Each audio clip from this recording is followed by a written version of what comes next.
အားလုံးပဲမင်္ဂလာပါအားလုံးပဲမင်္ဂလာပါဒီနေ့မှာနှုတ်ကပတ်တော်ကောင်းစဉ်ထားပြီးတော့နည်းနည်းလေးဝင်ငါတက်တည်ခံချင်ပါတယ်ပထမဆုံးနှုတ်ကပတ်တော်အတွက်ဆုတောင်းဆက်ကရအောင်အနာနာတကူရှင်ဖဖျားတာရမီများပေါ်မှာကိုရောရဲ့ကောင်းတဲ့တော်မူခြင်းနှုတ်ကပတ်တော်ရဲ့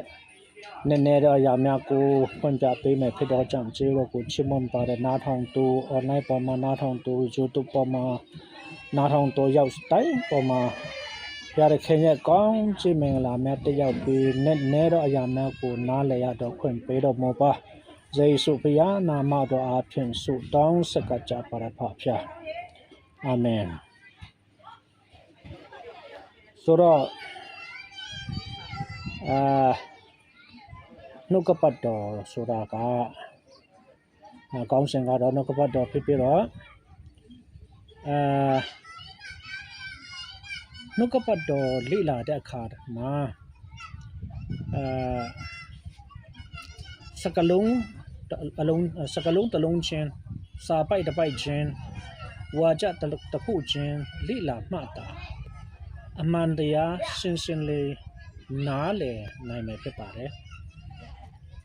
ဒါကြောင့်မို့နှုတ်ကပတ်တော်ဆိုတာပြုထုတ်တော်အမိန့်တော်စကားဖြစ်တော့ကြောင့်တနည်းအားဖြင့်ပြောရမယ်ဆိုရင်ပြုထုတ်တော်နှုတ်ကပတ်အမိန့်တော်စကားသာဖြစ်ကြောင်းအရင်သိစေချင်ပါတယ်ဆိုတော့ယောဟန်အခန်းကြီး1အခန်းငယ်1မှာအစအဦး၌နှုတ်ကပတ်တော်ရှိနှုတ်ကပတ်တော်ဒီဖယားသခင်နဲ့အတူရှိနှုတ်ကပတ်တော်ဒီလည်းဖယားသခင်ဖြစ်တော်မူ၏အစအဦး၌နှုတ်ကပတ်တော်ရှိ